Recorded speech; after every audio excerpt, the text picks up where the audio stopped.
송대관의 사생아가 장례식장에 나타나 유산 500억 원을 요구하며 소란이 벌어졌습니다. 장례식 난장판 태진아 분노 기절.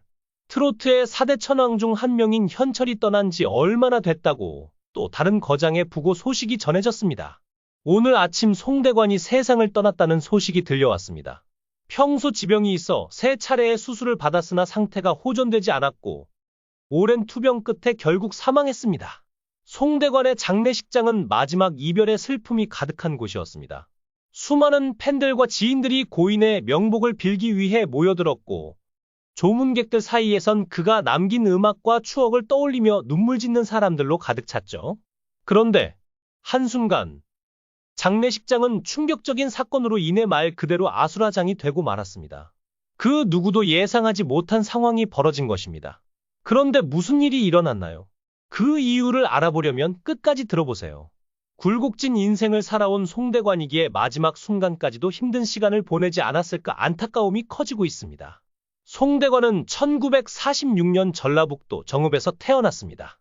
그의 할아버지는 3.1운동 당시 태극기와 독립선언서를 배포하며 독립운동에 참여했으며 일제보안법 위반 혐의로 고초를 겪었던 송영근으로 알려져 있습니다. 송대관의 아버지는 한국 전쟁 중 실종되었고 그는 어머니 밑에서 어렵게 성장했습니다. 어릴 때부터 노래에 남다른 재능이 있던 송대관은 서울에서 열린 노래자랑 대회에서 입상한 경력도 있었는데요. 그러나 집안 형편이 어려워 고등학교 학비를 내지 못해 졸업장조차 받지 못했습니다. 이후 그는 야간 학교에 다니면서 신문 배달, 이발소 보조 등 여러 일을 하며 힘든 학창 시절을 보냈습니다. 그는 레코드사에서 허드렛 일을 하며 혹독한 무명 시절을 거쳤습니다. 그러던 중 오아시스 레코드의 사장 손진석을 만나 그의 일을 도우며 가수로서 트레이닝을 받게 되었습니다. 당시엔 앨범을 내고도 행사 출연료가 5만 원 정도였고 그마저도 제대로 받지 못하는 일이 많았다고 합니다. 그렇게 힘겨운 무명 시절을 보내며 그는 나훈아를 보며 나에게도 언젠가 쨍하고 해뜰 날이 오길 간절히 바라곤 했다고 전해집니다. 마음속 간절함을 담아 부른 노래가 바로 해뜰 날입니다. 송대관은 이 노래로 긴 무명 생활을 청산하며 성공을 거두었습니다. 그러나 그의 삶은 그리 평탄치 않았습니다. 갑작스럽게 미국으로 떠나게 되었는데 결혼 후 인기가 점차 식고 컬러 TV가 보급되면서 주요 수입원이었던 극장 리사이틀 수익이 줄어들며 생계가 막막해진 것입니다. 이에 그는 잠실에서 분식집을 운영하기도 했습니다. 특히 만삭의 아내가 배달통을 들고 직접 배달하는 모습을 보며 안타까움을 느낀 송대관은 결국 처가가 있는 미국으로 향했습니다. 미국 생활 초기에는 직업이 없었던 송대관 대신 아내가 일식집에서 아르바이트를 하며 생계를 유지했다고 합니다. 독립운동 유공자의 자손이라는 자부심이 있었던 그는 아내가 고생하는 모습을 보며 크게 각성했다고 전해집니다. 이후 그는 정신을 차리고 본격적으로 일에 나섰고 샌드위치 전문점과 슈퍼마켓 여러 곳을 운영하며 점차 생활이 안정되었습니다. 나아가 버지니아에서 쇼핑몰을 구입해 큰돈을 벌며 여유로운 생활을 하기도 했습니다.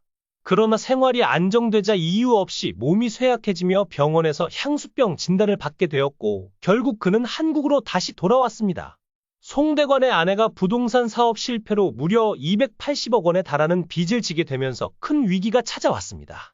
그는 2013년 사기 사건에 휘말렸지만 2년 뒤 무죄 판결을 받으며 억울함을 벗은 적도 있었죠. 당시 송대관은 수입이 정말 많았다. 하지만 돈이 많다는 게 오히려 문제였다. 관리를 잘못했다. 며 힘들었던 과거를 회상했습니다. 그는 특히 부동산 투자에 관심이 많았던 아내가 여러 투자를 벌이다가 결국 걷잡을 수 없는 상황에 이르게 됐다고 언급하기도 했습니다. 특히 송대관은 아끼던 진돗개 2마리를 떠나보낼 때 가장 가슴이 아팠다고 전했습니다. 집을 잃고 월세 단칸방으로 이사하면서 진돗개들을 데리고 갈 수 없는 상황이 되자 그는 지인에게 부탁해 강원도의 넓은 골프 연습장에 맡겼다고 합니다. 그는 진돗개들이 그렇게 울었다. 나는 빚지고 망하면서도 한 번도 안 울었는데 그때 처음으로 통곡했다. 며 슬픔을 토로했습니다. 송대관은 평생을 비참하게 보냈지만 생애 마지막에 장례식이 망가지면서 불행한 삶을 살게 되었다. 바로 송대관의 사생아라고 주장하는 한 남성이 장례식장에 나타나 유산 500억 원을 요구하며 난동을 부리기 시작한 것입니다. 이 남성은 조문객들이 지켜보는 가운데 나는 송대관의 아들이다. 아버지의 유산 중 내 몫을 당연히 받아야 한다. 라며 소리쳤습니다. 현장은 순식간에 혼란에 빠졌고 조문객들은 충격에 휩싸였습니다. 송대관의 가족들은 물론 태진아를 비롯한 가까운 지인들까지 모두 어리둥절한 표정으로 상황을 지켜볼 수밖에 없었습니다. 특히 송대관의 법적 아내와 아들, 딸들은 충격에 휩싸여 말을 잇지 못했습니다.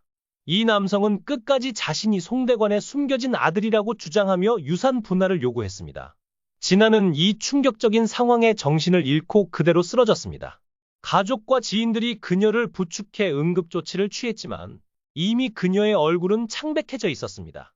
주변에 있던 사람들은 이 사태가 단순한 해프닝이 아니라 더 큰 비밀을 암시하고 있는 것이 아닐까 하는 의심마저 품기 시작했습니다. 조문객들 사이에선 온갖 소문이 퍼지기 시작했습니다. 송대관의 인생이 워낙 파란만장했던 만큼 혹시 과거에 밝혀지지 않은 비밀이 있었던 것이 아닐까 하는 추측이 이어졌습니다.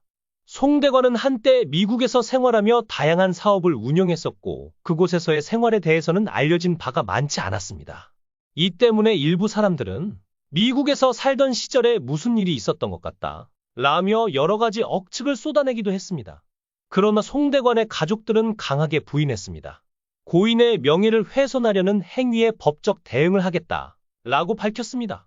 이어 송대관의 딸은 울분을 토하며 아버지를 떠나보내는 이 중요한 순간에 이런 일이 벌어져 너무 분하다. 도저히 용납할 수 없다. 고 말했습니다. 결국 장례식장에 경찰이 출동하게 되었고 문제의 남성은 경찰에 연행되었습니다. 하지만 그는 연행되는 순간까지도 나는 송대관의 아들이다. 법정에서 진실을 밝히겠다. 라고 외쳤습니다. 경찰 측은 이 남성의 신원과 주장의 진위 여부를 철저히 조사할 계획이라고 밝혔습니다. 고인을 떠나보내는 자리에서 벌어진 충격적인 소란의 장례식장은 깊은 슬픔과 혼란에 빠졌습니다. 한편 태진아는 인터뷰에서 대관이 형이 저 세상에서 얼마나 가슴 아파하고 있을지 모르겠다.